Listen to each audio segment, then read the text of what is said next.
My lighting looks really weird. Why is that so... Hang on. Is that better? It just looks like really... You guys get to look at the inside of my mouth. Hang on. Ha-ha! It was dirty. I had to clean it. No comments. Get comfy. Sorry, I was busy making meals and stuff today. I did not get pretty for anybody. I'm still in flannel. Whatever. I don't even care. All right. Share to groups. Do we need to share this to anybody?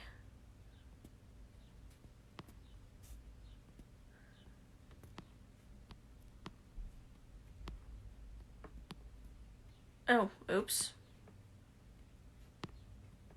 I just accidentally shared that to places I didn't want to share that to. I see you.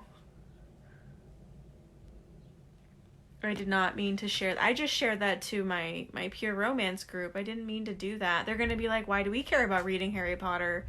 Why do we care that she's live right now about to read a book?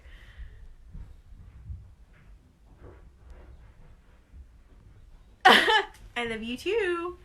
Alright, you ready? If anybody is in here from the PR site, I'm super sorry. I did not mean to share that to that group. That was a complete accident. I'm reading Harry Potter. There's nothing fun or interesting going on here. My finger slipped. I'm still learning how to use this whole thing. Like, if somebody wants to... Well, if you guys click on the link and you decide to watch me live, I'm reading Harry Potter. I'm not doing anything that has to do with PR right now. So I'm sorry. It was an accident, Angie. I really didn't mean to share this to that group. It's story time. I'm reading Harry Potter, guys. Hey, that's my new boss's husband. Hi, Jason. Okay, so it's been a couple days. Where did we leave off? Yes. Harry and Ron went to go visit Hagrid. That's what happened. And Harry found out that Gringotts had been broken into, and he thought, I wonder what it was that they stole. Okay, so, Chapter 9, The Midnight Duel. Sounds like fun, right?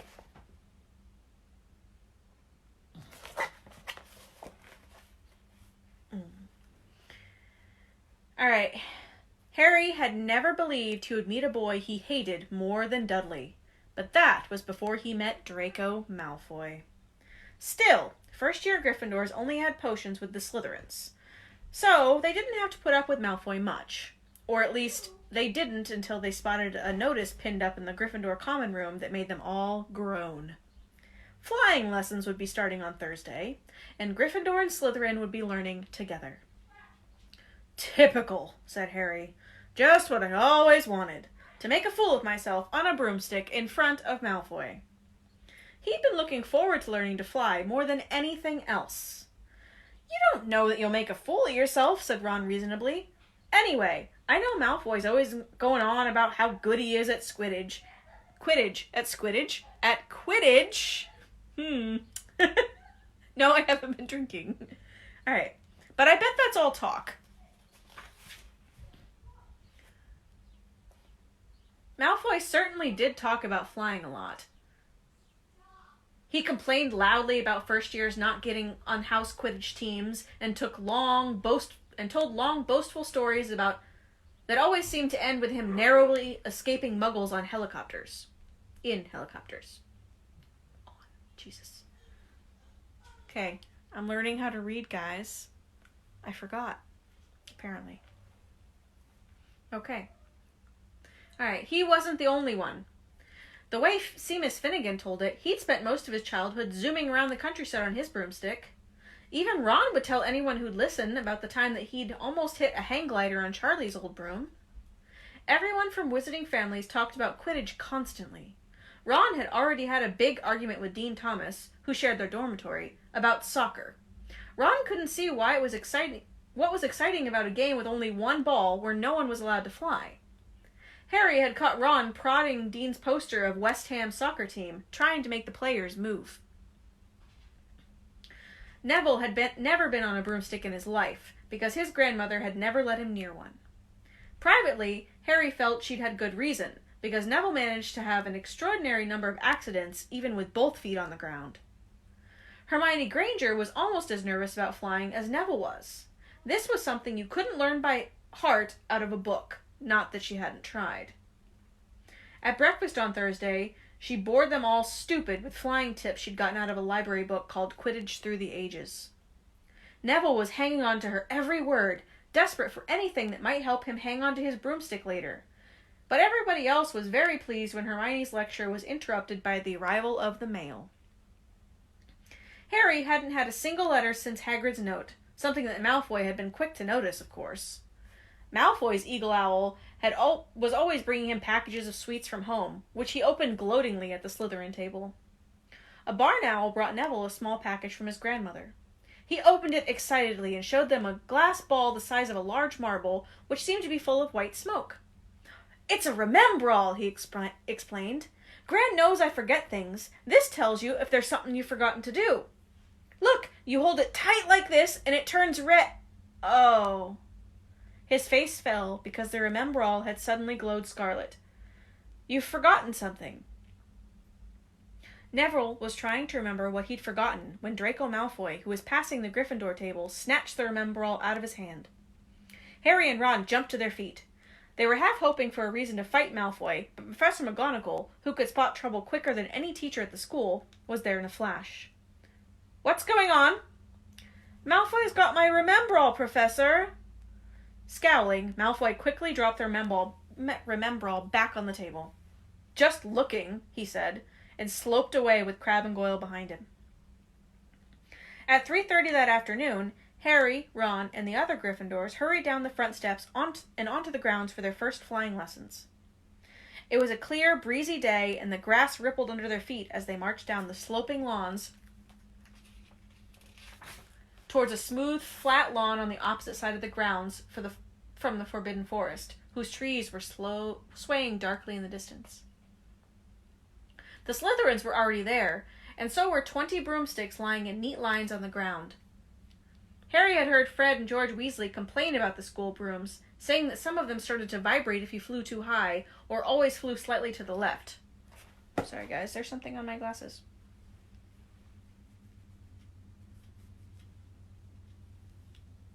Now I can see.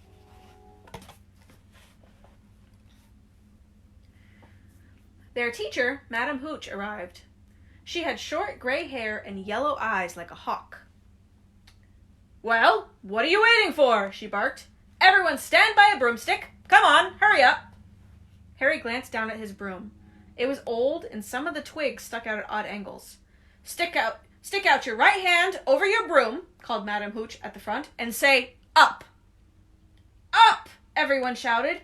Harry's broom jumped into his hand at once, but it was one of the few that did. Hermione Granger's had simply rolled over on the ground, and Neville's hadn't moved at all. Perhaps brooms, like horses, could tell when you were afraid, thought Harry. There was a quiver in Neville's voice that said only too clearly that he wanted to keep his feet on the ground. Madame Hooch had showed them how to mount their brooms without sliding. Madame Hooch then showed them how to mount their brooms without sliding off the end, walked up and down the rows, correcting their grips. Harry and Ron were delighted when she told Malfoy that he'd been doing it wrong for years. "Now when I blow my whistle, you kick off the ground hard," said Madame Hooch. "Keep your broom steady, rise a few feet, and then come straight back down by leaning forward slightly. On my whistle, 3, 2... But Neville, nervous and jumpy, and frightened of being left on the ground, pushed off hard before the whistle had touched Madame Hooch's lips. "Come back, boy!" she shouted. But Neville was rising straight up like a cork shot out of a bottle. 12 feet, 20 feet. Harry saw his scared white face looking down at the ground, falling away. Saw him gasp, slid backwards off his broom, and... wham! A thud and a nasty crack, and Neville lay face down on the grass in a heap.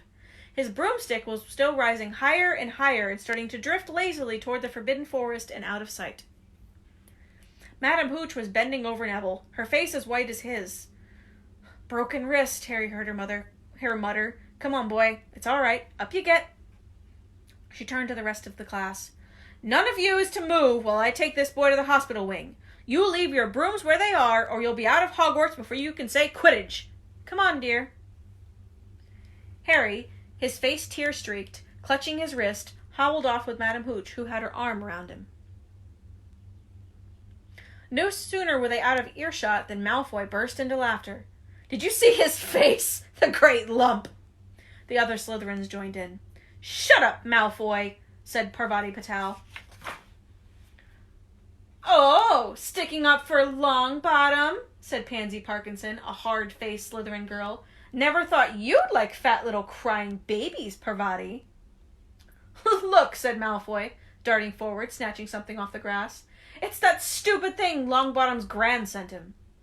The Remembrall glittered in the sun as he held it up. "Give that here, Malfoy," said Harry quietly. Everyone stopped talking to watch. Malfoy smiled nastily. "I think I'll leave it somewhere for Longbottom to find. How about up a tree?" "Give it here," Harry yelled. But Malfoy had leapt onto his broom and taken off. He hadn't been lying. He could fly well. Hovering level with the topmost branches of an oak, he called, "Come and get it, Potter!" Harry grabbed his broom. "No!" shouted Hermione Granger. "Madame Hooch told us not to move. You'll get us all in trouble." Harry ignored her. Blood was pounding in his ears. He mounted the broom and kicked hard against the ground, and up he soared. Air rushed through his hair, and his robes whipped out behind him. And in a rush of fierce joy, he realized he'd found something he could do without being taught. This was easy. This was wonderful. He pulled his broomstick up a little to take it even higher, and heard gasps and screams of girls back on the ground, and an admiring whoop from Ron. He turned his broomstick sharply to face Malfoy in midair. Malfoy looked stunned. "Give it here," Harry called, "or I'll knock you off your broom." "Oh yeah," said Malfoy, trying to sneer, but looking worried. Harry knew, somehow, what to do. He leaned forward and gripped the broom tightly in both hands, and it shot towards Malfoy like a javelin. Malfoy only just got out of the way in time. Harry made a sharp about-face and held the broom steadily. A few people below were clapping. "No Crabbe or Goyle up here to save your neck, Malfoy," Harry called. That same thought seemed to have struck Malfoy. "Catch it if you can, then," he shouted, and he threw the glass ball high in the air and streaked back toward the ground. Harry saw, as though in slow motion, the ball rise up in the air and then start to fall. He leaned forward and pointed his broom handle down. Next second, he was gathering speed in a steep dive, racing the ball, wind whistling in his ears, mingled with the screams of people watching. He stretched out his hand. A foot from the ground, he caught it. Just in time to pull his broom straight, he toppled gently onto the grass, with the Remembrall clutched safely in his fist. Sorry. "Harry Potter!" Harry's heart sank faster than he just dived. Professor McGonagall was running towards them. He got to his feet, trembling. "Never! In all my time at Hogwarts!" Professor McGonagall was almost speechless with shock, and her glasses flashing furiously. "How dare you! Might have broken your neck!" "It wasn't his fault, Professor." "Be quiet, Miss Patel." "But Malfoy—" "That's enough, Mr. Weasley. Potter, follow me, now." Harry caught sight of Malfoy, Crabbe, and Goyle's triumphant faces as he left, walking numbly in Professor McGonagall's wake as she strode towards the castle. He was going to be expelled. He just knew it. He wanted to say something to defend himself, but there seemed to be something wrong with his voice. Professor McGonagall was sweeping along without even looking at him. He had to jog to keep up. Now he'd done it. He hadn't even lasted 2 weeks. He'd be packing his bags in 10 minutes. What would the Dursleys say when he turned up on their doorstep? up the front steps, up the marble staircase inside, and still Professor McGonagall didn't say a word to him. She wrenched open doors and marched along corridors with Harry trotting miserably behind her. Maybe she was taking him to Dumbledore. He thought of Hagrid, expelled but allowed to stay on as gamekeeper. Perhaps he could be Hagrid's assistant. His stomach twisted as he imagined it, watching Ron and the others becoming wizards while he stomped around the grounds carrying Hagrid's bag. Professor McGonagall stopped outside a classroom. She opened the door and poked her head inside. "Excuse me, Professor Flitwick, could I borrow wood for a moment?" Wood? Thought Harry, bewildered. Was wood a cane she was going to use on him? But Wood turned out to be a person. A burly fifth-year boy who came out of Flitwick's class looking confused. "Follow me, you two," said Professor McGonagall, and they marched on up the corridor, Wood looking curiously at Harry. In here, Professor McGonagall pointed them into a classroom that was empty except for Peeves, who was busy writing rude words on the blackboard. "Out, Peeves!" she barked. Peeves threw the chalk into a bin, which clanged loudly, and he swooped out, cursing. Professor McGonagall slammed the door behind him and turned to face the two boys. "Potter, this is Oliver Wood. Wood, I've found you a seeker." Wood's expression changed from puzzlement to delight. "Are you serious, Professor?" "Absolutely," said Professor McGonagall crisply. "This boy's a natural. I've never seen anything like it. Was that your first time on a broomstick, Potter?" Harry nodded silently. He didn't have a clue what was going on, but he didn't seem to be being expelled, and some of the feelings started coming back in his legs.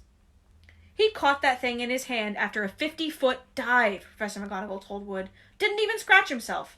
Charlie Weasley couldn't have done it." Wood was now looking as though all his dreams had come true at once. "Ever seen a game of Quidditch, Potter?" he said excitedly. "Wood's captain of the Gryffindor team," Professor McGonagall explained. "He's just the build for a seeker, too," said Wood, now walking around Harry and staring at him. "Light, speedy. We'll have to get him a decent broom, Professor. A Nimbus 2000 or a Clean Sweep 7, I'd say." "I'll speak to Professor Dumbledore and see if we can't bend the first-year rule. Heaven knows we need a better team than last year. Flattened in the last match by Slytherin. I couldn't look at Severus Snape in the face for weeks." Professor McGonagall peered sternly over her glasses at Harry. "I want to hear you're training hard, Potter, or I might change my mind about punishing you." And then she suddenly smiled. "Your father would have been proud," she said. "He was an excellent Quidditch player himself." "You're joking." It was dinner time. Harry had just finished telling Ron what had happened when he left the grounds with Professor McGonagall. Ron had a piece of steak and kidney pie halfway into his mouth, but he'd forgotten all about it.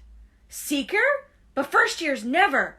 You must be the youngest player in about—" "A century," said Harry, shoving pie in his mouth. He felt particularly hungry after the excitement of the afternoon. "Wood told me." Ron was so amazed, so impressed, he just sat and gaped at Harry. "I start training next week," said Harry. "Only don't tell anyone. Wood wants to keep it a secret." Fred and George Weasley now came into the hall, spotted Harry, and hurried over. "Well done," said George in a low voice. "Wood told us. We're on the team too. Beaters." "I tell you, we're going to win that Quidditch Cup for sure this year," said Fred. "We haven't won since Charlie left, but this year's team is going to be brilliant. You must be good, Harry. Wood was almost skipping when he told us." "Anyway, we've got to go. Lee Jordan reckons he's found a new secret passageway out of the school. Bet it's that one behind the statue of Gregory the Smarmy that we found in our first week. See ya!" Fred and George had hardly disappeared when someone far less welcome turned up. Malfoy, flanked by Crabbe and Goyle. "Having a last meal, Potter? When are you getting the train back to the Muggles?" "You're a lot braver now that you're back on the ground and you've got your little friends with you," said Harry coolly. There was, of course, nothing at all little about Crabbe and Goyle, but as the high table was full of teachers, neither of them could do more than crack their knuckles and scowl. "I'd take you on any time on my own," said Malfoy. "Tonight, if you want. Wizard's Duel. Wands only, no contact. What's the matter? Never heard of a wizard's duel before, I suppose. Of course he had, said Ron, wheeling around. I'm his second. Who's yours? Malfoy looked at Crabbe and Goyle, sizing them up. Crabbe, he said. Midnight all right? We'll meet in the trophy room. That's always unlocked. When Malfoy had gone, Ron and Harry looked at each other. What is a wizard's duel, said Harry. And what do you mean you're my second? Well, a second's there to take over if you die, said Ron casually, getting started at last on his cold pie. Catching the look on Harry's face, he added quickly, but people only die in proper duels, you know, with real wizards. The most you and Malfoy will be able to do is send sparks at each other. Neither of you knows enough magic to do any real damage. I bet he expected you to refuse anyway. And what if I wave my wand and nothing happens? Throw it away and punch him in the nose, Ron suggested. Excuse me. They both looked up. It was Hermione Granger. Can't a person eat in peace in this place? Said Ron. Hermione ignored him and spoke to Harry. I can't help overhearing what you and Malfoy were saying. Bet you could, Ron muttered. And you mustn't go wandering around the school at night. Think of the points you'll lose, Gryffindor, if you're caught. And you're bound to be. It's really very selfish of you. And it's really none of your business, said Harry. Goodbye, said Ron. Like, bye, Felicia, wizard style. All the same, it wasn't what you'd call the perfect way to end the day, Harry thought, as he lay awake much later listening to Dean and Seamus fall asleep. Neville wasn't back from the hospital wing. Ron had spent all evening giving him advice such as, if he tries to curse you, you better dodge it, because I can't remember how to block them. There was a very good chance they were going to get caught by Filch or Mrs. Norris, and Harry felt he was pushing his luck, breaking another school rule today. On the other hand, Malfoy's sneering face kept looming up out of the darkness. This was his big chance to beat Malfoy face to face. He couldn't miss it. 11:30, Ron muttered at last. We'd better go. They pulled on their bathrobes,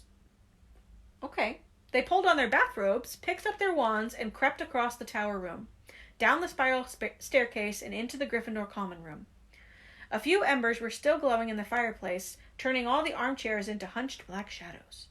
They had almost reached the portrait hole when a voice spoke from the chair nearest them. I can't believe you're going to do this, Harry. A lamp flickered on.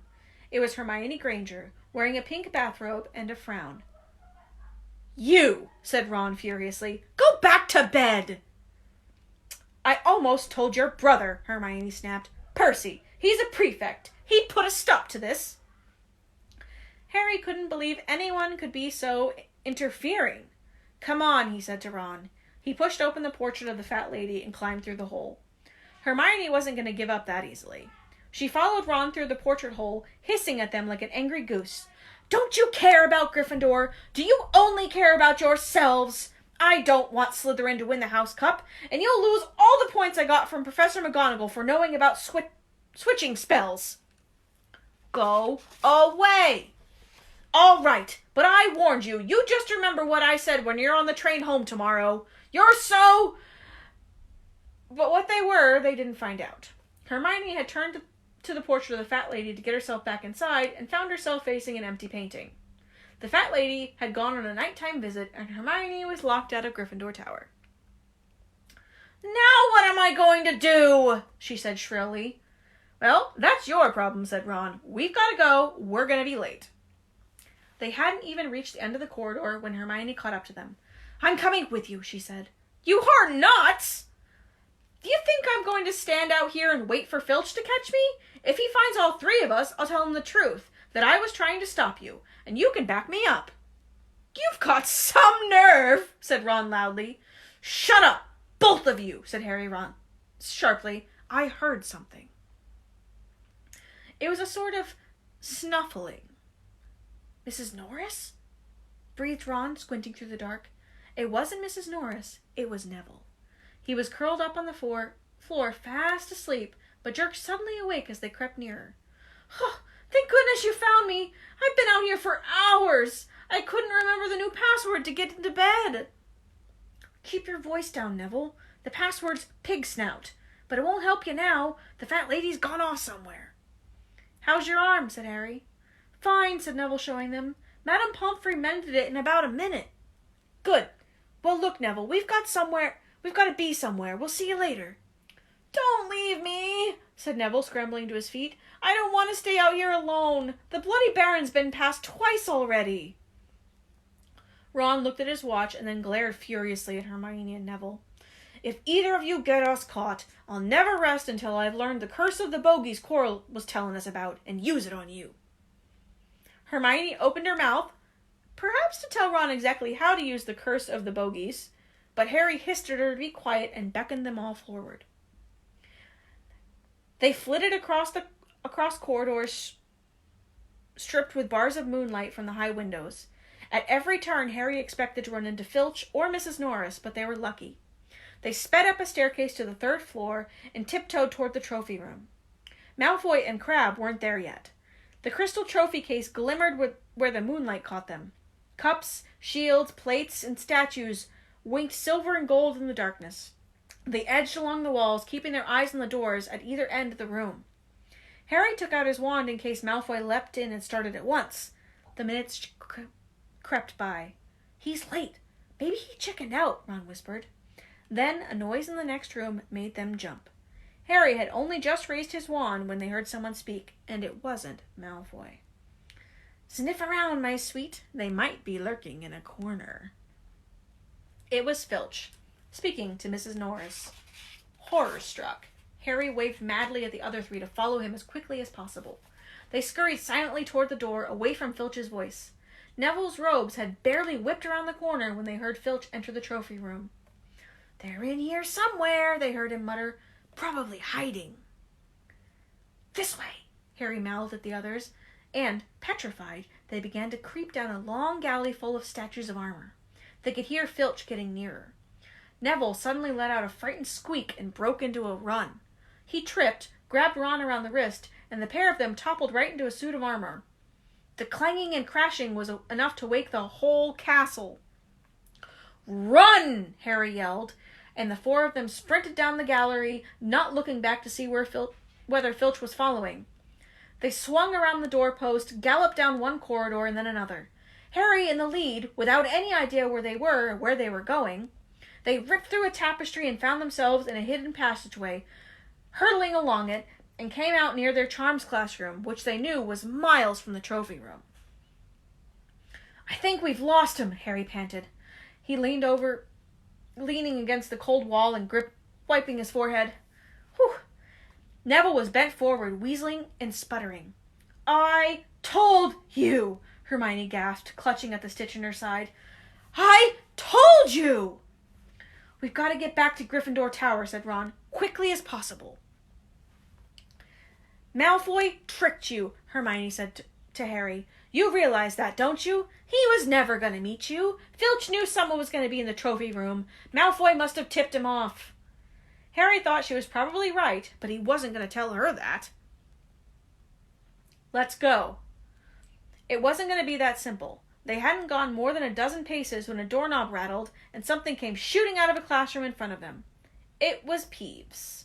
He caught sight of them and gave a squeal of delight. Shut up, Peeves! Please, you'll get us thrown out! Peeves cackled. Wandering around at midnight, ickle firsties. Naughty, naughty, you'll get caughty. Not if you don't give us away, Peeves. Please? Should tell Filch I should, said Peeves in a saintly voice, but his eyes glittered wickedly. It's for your own good, you know. Get out of the way, snapped Ron, taking a swipe at Peeves. That was a big mistake. Students out of bed, Peeves bellowed. Students out of bed, down the charms corridor. Ducking under Peeves, they ran for their lives right to the end of the corridor where they slammed into a door. It was locked. This is it, Ron moaned as they pushed helplessly at the door. We're done for. This is the end. They could hear footsteps. Filch running as fast as he could toward Peeves' shouts. Oh, move over, Hermione snarled. She grabbed Harry's wand, tapped the lock, and whispered, Alohomora. I don't know if I said that right. The lock clicked and the doors swung open. They piled through it and shut it quickly, pressing their ears against it, listening. Which way did they go, Peeves? Filch was saying. Quick, tell me. Say please. Don't mess with me, Peeves. Now, where did they go? Shan't say nothing if you don't say please, said Peeves in his annoying sing-song voice. All right. Please. Nothing. I told you I wouldn't say nothing if you didn't say please. And they heard the sound of Peeves swooshing away and Filch cursing in rage. He thinks this door is locked, Harry whispered. I think we'll be okay. Get off, Neville! For Neville had been tugging on the sleeves of Harry's bathrobe for the last minute. What? Harry turned around and saw quite clearly what. For a moment, he was sure he'd walked into a nightmare. This was too much, on top of everything that had happened so far. They weren't in a room, as he had supposed. They were in a corridor, the forbidden corridor on the 3rd floor. And now they knew why it was forbidden. They were looking straight into the eyes of a monstrous dog. A dog that filled the whole space between ceiling and floor. It had 3 heads, 3 pairs of rolling mad eyes, 3 noses twitching and quivering in their direction, 3 drooling mouths, saliva hanging in slippery ropes from yellowish fangs. It was standing quite still, all 6 eyes staring at them. And Harry knew that the only reason they weren't already dead was that their sudden appearance had taken it by surprise, and it was quickly getting over that. There was no mistaking what those thunderous growls meant. Sorry.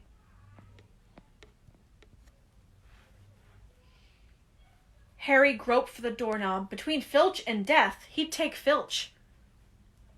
They fell backward. Harry slammed the door shut, and they ran, almost flew back down the corridor. Filch must have hurried off to look for them somewhere else, because they didn't see him anywhere. But they hardly cared. All they wanted to do was put as much space between them and that monster. They didn't stop running until they reached the portrait of the fat lady on the 7th floor. Where on earth have you been? She asked, looking at their bathrobes hanging off their shoulders and their flushed, sweaty faces. Never mind that. Pig snout! Pig snout! Panted Harry, and the portrait swung forward. They scrambled into the common room and collapsed, trembling into armchairs. It was a while before any of them said anything. Neville, indeed, looked as though he'd never speak again. What do you think they're doing, keeping a thing like that locked up in a school? Said Ron finally. If any dog needs exercise, that one does. Hermione had both gotten her breath and her temper back again. You don't use your eyes, any of you, do you? She snapped. Didn't you see what it was standing on? The floor? Harry suggested. I wasn't looking at its feet. I was too busy with its heads. No, not the floor. It was standing on a trap door. It's obviously guarding something. She stood up, glaring at them. I hope you're pleased with yourselves. We could have all been killed, or worse, expelled. Now, if you don't mind, I'm going to bed. Ron stared after her, his mouth open. No, we don't mind, he said.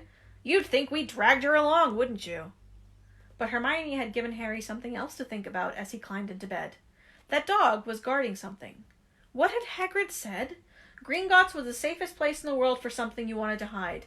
Except, perhaps, Hogwarts. It looked as though Harry had found out where that grubby little package from Vault 713 was.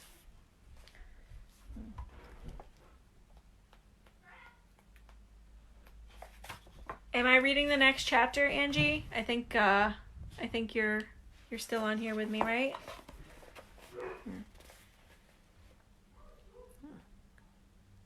Because I know Manny's got to get to bed. Do we only want to do 1 chapter tonight instead of 2?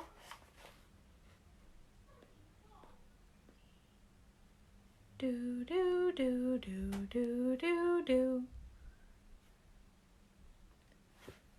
I'm waiting for you to say something, Angie.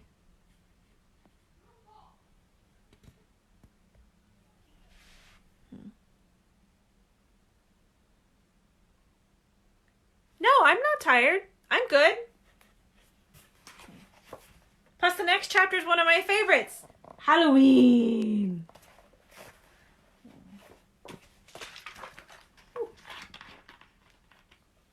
Let me get a little bit of water in me.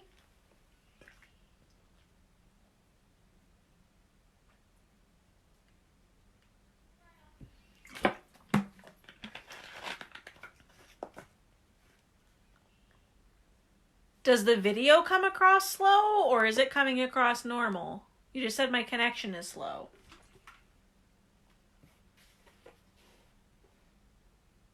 Damn what? Do you want me to finish the bottle? Hang on. Everybody, watch me drink water.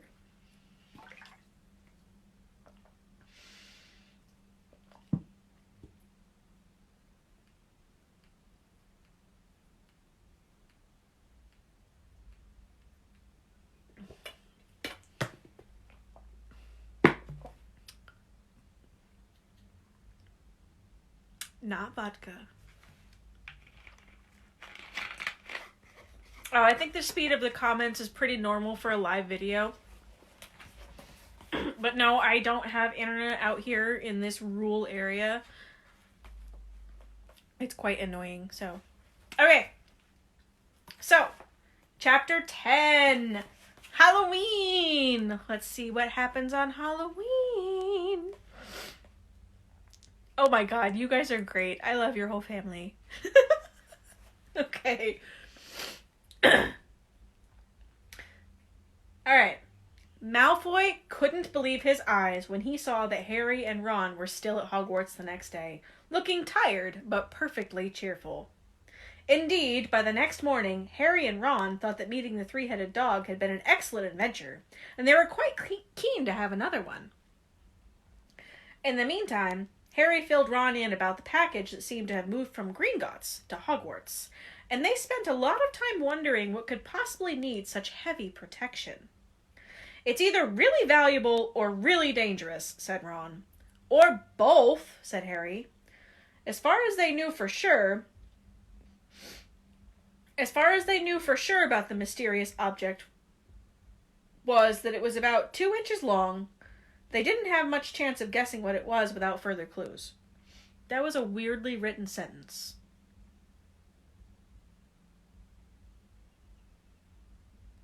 Okay, never mind. Neither Neville nor Hermione showed the slightest interest in what lay underneath the dog in the trapdoor. All Neville cared about was never going near that dog again. Hey, John. That's Sam's daddy. Hermione was now refusing to speak to Harry and Ron, but she was such a bossy know-it-all that they saw this as an added bonus. All they really wanted to know was a way to get back at Malfoy, and to their delight, just such a thing arrived in the mail about a week later. As the owls flooded into the Great Hall as usual, everyone's attention was caught at once by a long, thin package carried by 6 large screech owls. Harry was just as interested as everyone else to see what was in this large parcel, and was amazed when the owls soared down and dropped it right in front of him, knocking his bacon to the floor. They had hardly fluttered away when another owl dropped a letter on top of the parcel. Harry ripped open the letter first, which was lucky because it said, "Do not open the parcel at the table. It contains your new Nimbus 2000, and I don't want everybody knowing you've got a broomstick, or they'll all want one. Oliver Wood will meet you tonight on the Quidditch field at 7 o'clock for your first training session. Signed, Professor McGonagall." Harry had difficulty hiding his glee as he handed the note to Ron to read. "A Nimbus 2000?" Ron moaned enviously. "I've never even touched one." They left the hall quickly, wanting to unwrap the broomstick in private before their first class. But halfway across the entrance hall, they found the way upstairs barred by Crabbe and Goyle. Malfoy had seized the package from Harry and felt it. "That's a broomstick," he said, throwing it back to Harry with a mixture of joy and spite on his face. "You'll be in for it this time, Potter. First years aren't allowed them." Ron couldn't resist. "It's not any old broomstick," he said. "It's a Nimbus 2000. What have you got at home, Malfoy? A Comet 260? Ron grinned at Harry. "Comets look flashy, but they're not in the same league as the Nimbus." What would you know about it, Weasley? You couldn't afford half the handle, Malfoy snapped back. I suppose you and your brothers have to save up twig by twig. Before Ron could answer, Professor Flitwick appeared at Malfoy's elbow. Not arguing, I hope, boys, he squeaked. Potter's been sent a broomstick, Professor, said Malfoy quickly. Yes, that's right, said Professor Flitwick, beaming at Harry. Professor McGonagall told me all about the special circumstances, Potter. Oh, and what model is it? A Nimbus 2000, sir, said Harry, fighting not to laugh at the look of horror on Malfoy's face. And it's really thanks to Malfoy here that I've got it, he added. Harry and Ron headed upstairs, smothering their laughter at Malfoy's obvious rage and confusion. Well, it's true, Harry chortled as they reached the top of the marble staircase. If he hadn't stolen Neville's Remembrall, I wouldn't be on the team. So, I suppose you think that's a reward for breaking rules, came an angry voice from behind them. Hermione was stomping up the stairs, looking disapprovingly at the package in Harry's hand. I thought you weren't speaking to us, said Harry. Yeah, don't stop now, said Ron. It's doing us so much good. Hermione marched away with her nose in the air. Harry had a lot of trouble keeping his mind on lessons that day. It kept wandering up to the dormitory where his new broomstick was laying under his bed, or straying off to the Quidditch field where he'd be learning to play that night. He bolted his dinner that evening without noticing what he was eating, and then rushed upstairs with Ron to unwrap the Nimbus 2000 at last. Wow, Ron sighed as the broomstick rolled onto Harry's bedspread. Even Harry, who knew nothing about the different brooms, thought it looked wonderful. Sleek and shiny, with a mahogany handle, it had a long tail of neat, straight twigs and Nimbus 2000 written in gold near the top. As 7 o'clock drew nearer, Harry left the castle and set off in the dusk toward the Quidditch field. He'd never been inside the stadium before. Hundreds of seats were raised in stands along the field so that spectators were high enough to see what was going on. At either end of the field were 3 golden poles with hoops on the ends. They reminded Harry of the little plastic sticks Muggle children blew bubbles through, except they were 50 feet high. Too eager to fly again to wait for Wood, Harry mounted his broomstick and kicked off the ground. What a feeling! He swooped in and out of the goalposts and then sped down to the field. The Nimbus 2000 turned wherever he wanted at his slightest touch. Hey, Potter! Come down! Oliver Wood had arrived. He was carrying a large wooden crate under his arm. Harry landed next to him. Very nice, said Wood, his eyes glittering. I see what McGonagall meant. You really are a natural. I'm just going to teach you the rules this evening, and then you'll be joining team practice 3 times a week.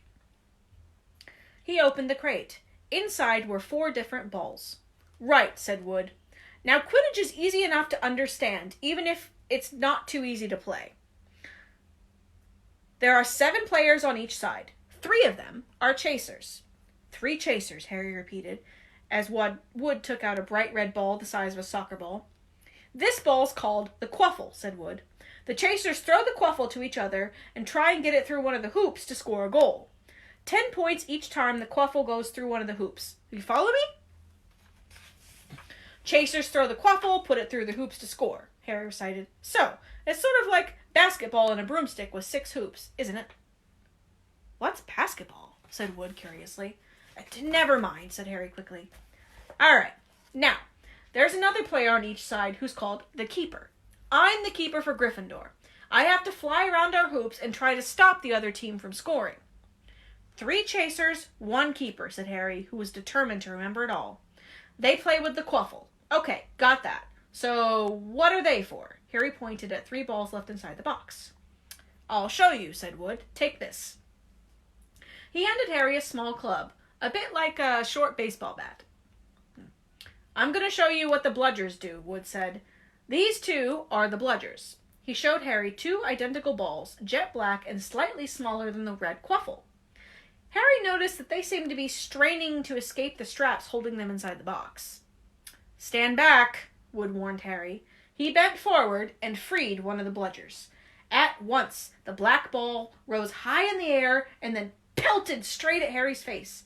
Harry swung at it with the bat to stop it from breaking its nose and sent it zigzagging away into the air. It zoomed around their heads and then shot at Wood, who dived on top of it and managed to pin it to the ground. "See?" said Wood, panting, forcing the struggling bludger back into the crate and strapping it down safely. The bludgers rocket around and try to knock players off their brooms. That's why you have 2 beaters on each team. The Weasley twins are ours. It's their job to protect their side from the bludgers, and they try to knock them towards the other team. So, think you've got all that? 3 chasers to try and score the quaffle. The keeper guards the goalposts. The beaters keep the bludgers away from their team. Harry reeled off. "Very good," said Wood. Have the bludgers ever killed anyone?" Harry asked, hoping he sounded offhand. "Never at Hogwarts. We've had a couple of broken jaws, but nothing worse than that. All right, now, the last member of the team is the Seeker. That's you. You don't have to worry about the quaffle or the bludgers, unless they crack my head open. Don't worry, the Weasleys are more than a match for the bludgers. I mean, they're like a pair of human bludgers themselves." Wood reached into the crate and took out the 4th and last ball.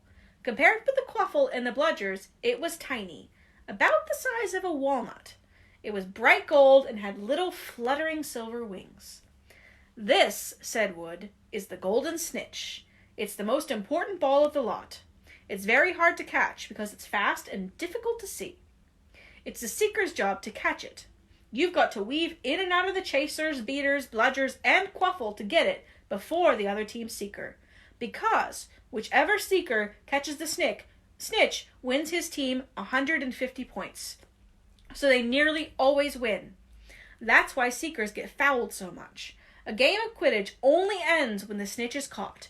So it can go on for ages. I think the record is 3 months. They had to keep bringing in substitutes so the players could get some sleep." Well, that's it. Any questions? Harry shook his head. He understood what he had to do all right. It was doing it that was going to be the problem. "We won't practice with the snitch yet," said Wood carefully, shutting it back inside the crate. "It's too dark. We might lose it. Let's try a few of these." He pulled a bag of ordinary golf balls out of his pocket, and a few minutes later, he and Harry were up in the air, Wood throwing the golf balls as hard as he could in every direction for Harry to catch. Harry didn't miss a single one, and Wood was delighted. After half an hour, night had finally fallen, and they couldn't carry on.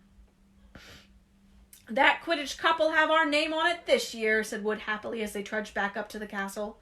"I wouldn't be surprised if you turned out to be better than Charlie Weasley, and he could have played for England if he hadn't gone off chasing dragons."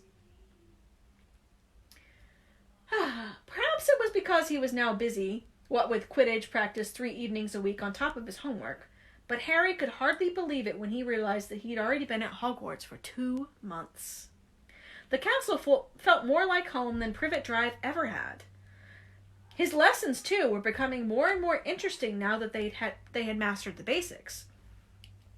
On Halloween morning, they woke to the delicious smell of baking pumpkins wafting through the corridors. Ugh, pumpkin.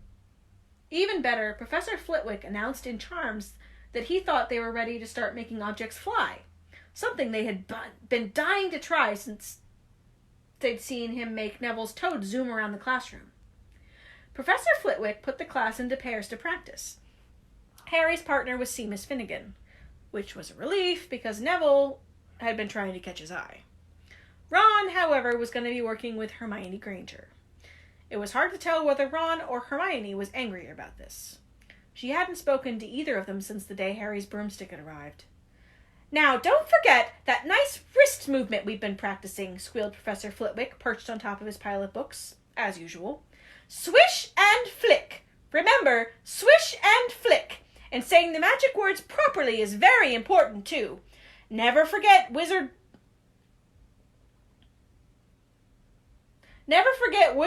Barufio, who said S instead of F and found himself on the floor with a buffalo on his chest." It was very difficult. Harry and Seamus swished and flicked, but the feather they were supposed to be sending skyward just lay on the table. Seamus got so impatient that he prodded it with his wand and set fire to it. Harry had to put him out with his hat. Wingardium Leviosa! He shouted, waving his arms like a wind... Oh, Ron at the next table wasn't having much more luck. Wingardium Leviosa! He shouted, waving his long arms like a windmill. You're saying it wrong, Harry heard Hermione snap. It's Wingardium Leviosa. Make the gar nice and long. You do it then if you're so clever, Ron snarled. Hermione rolled up the sleeves of her gown, flicked her wand, and said, Wingardium Leviosa. Their feather rose off the desk and hovered about 4 feet above their heads, so about as tall as me.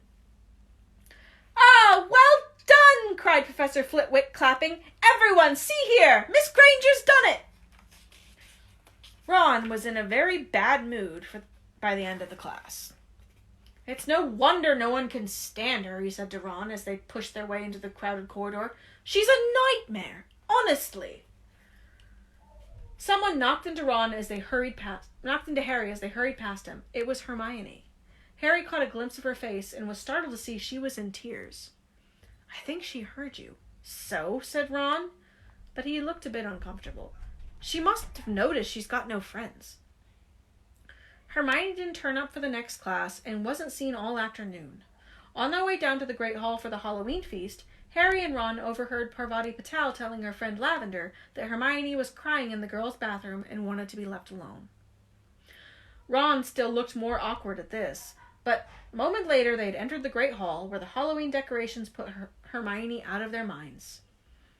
1,000 live bats fluttered from the walls and ceiling, while 1,000 more swooped over the tables in low black clouds, making the candles on the pumpkins stutter.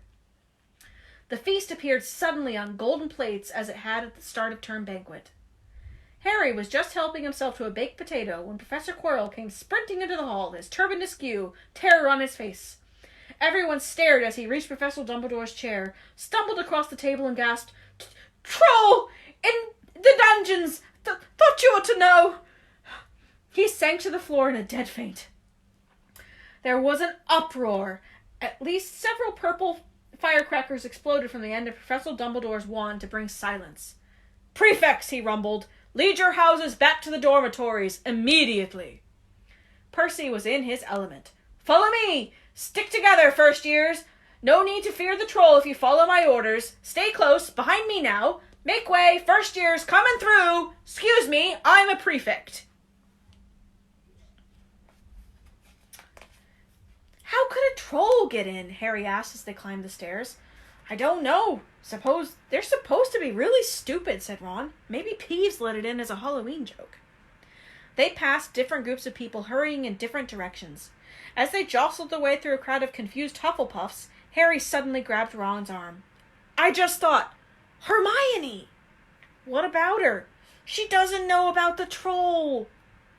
Ron bit his lip.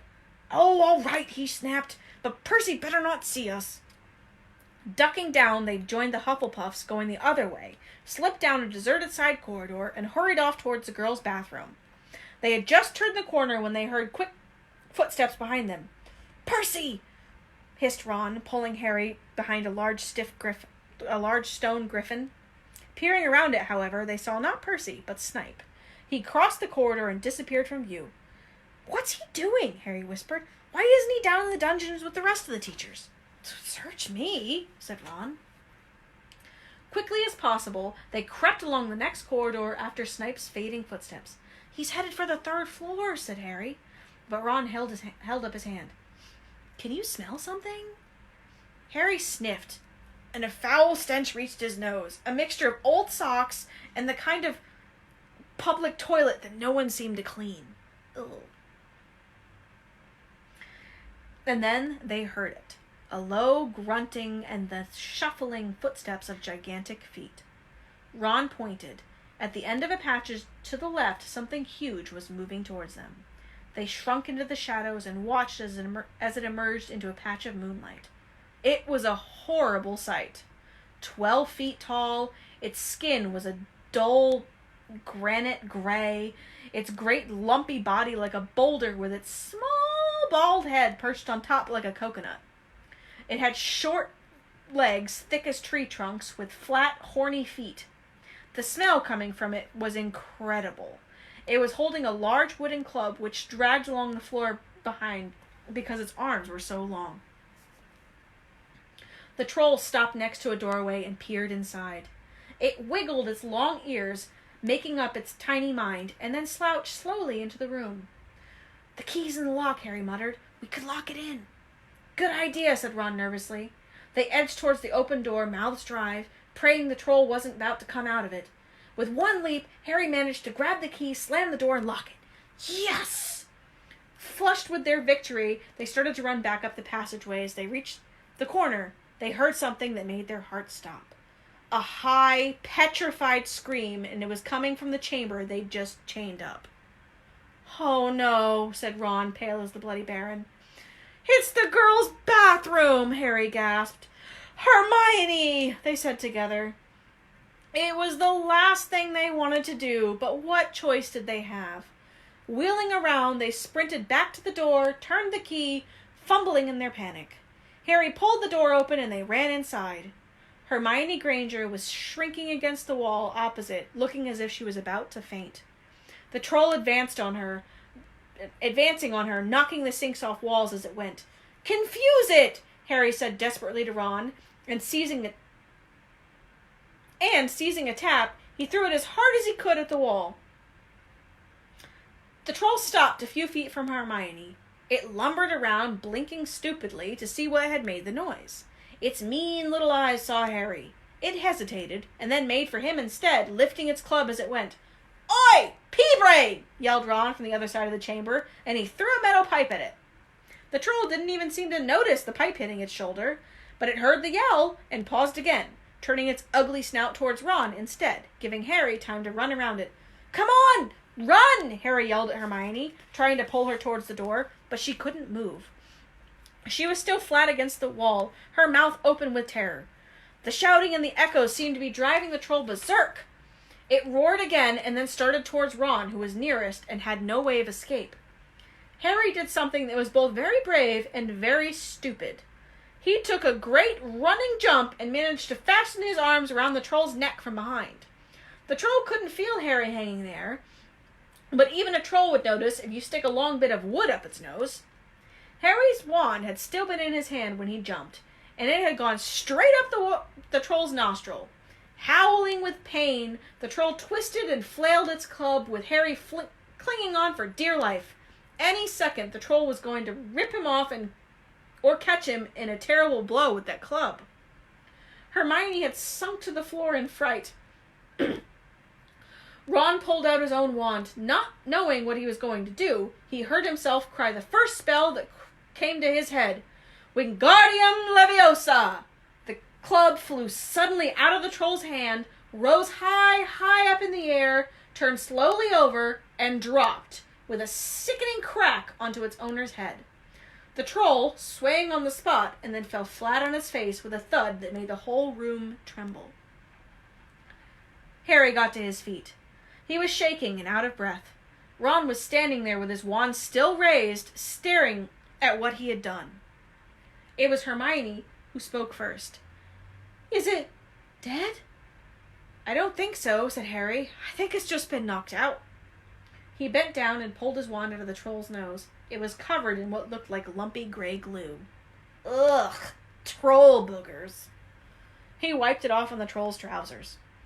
A sudden slamming and loud footsteps made the three of them look up. They hadn't realized what a racket they were making, but of course, someone downstairs must have heard the crashes and the troll's roars. A moment later, Professor McGonagall had come bursting into the room, closely followed by Snape, with Quirrell bringing up the rear. Quirrell took one look at the troll, let out a faint whimper, and sat down on a toilet, clutching his heart. Snape bent over the troll. Professor McGonagall was looking at Ron and Harry. Harry had never seen her look so angry. Her lips were white. Hopes of winning 50 points for Gryffindor faded quickly from Harry's mind. "What on earth were you thinking of?" said Professor McGonagall with cold fury in her voice. She looked at Ron, who was still standing with his wand in the air. "You're lucky you weren't killed. Why aren't you in your dormitory?" Snape gave Harry a swift, piercing look. Harry looked at the floor. He wished Ron would put his wand down. Then a small voice came out of the shadows. "Please, Professor McGonagall, they were looking for me." "Miss Granger!" Hermione had managed to get to her feet at last. I went looking for the troll because I thought I could deal with it on my own, because I've read all about them. Ron dropped his wand. Hermione Granger telling a downright lie to a teacher? If they hadn't found me, I'd be dead now. Harry stuck his wand up his nose, and Ron knocked it out with its own club. They didn't have time to come and fetch anyone. It was about to finish me off when they arrived. Harry and Ron tried to look as though this story wasn't new to them. Well, in that case, said Professor McGonagall, staring at the three of them, Miss Granger, you foolish girl, how could you think of tackling a mountain troll on your own? Hermione hung her head. Harry was speechless. Hermione was the last person to do anything against the rules, and here she was, pretending she had, to get them out of trouble. It was as if Snape had started handing out sweets. Miss Granger, 5 points will be taken from Gryffindor for this, said Professor McGonagall. I'm very disappointed in you. If you're not hurt at all, you better get off to Gryffindor Tower. Students are finishing the feast in their houses. Hermione left. Professor McGonagall turned to Harry and Ron. Well, I will say you were lucky, but not many first years could have taken down a full-grown mountain troll. You each win Gryffindor 5 points. Professor Dumbledore will be informed of this. You may go. They hurried out of the chamber and didn't speak at all until they climbed 2 floors up. It was a relief to be away from the smell of the troll, and quite apart from anything else. We should have gotten more than 10 points, Ron grumbled. 5, you mean, once she'd taken off Hermione's. Good of her to get us out of trouble like that, Ron admitted. Mind you, we did save her.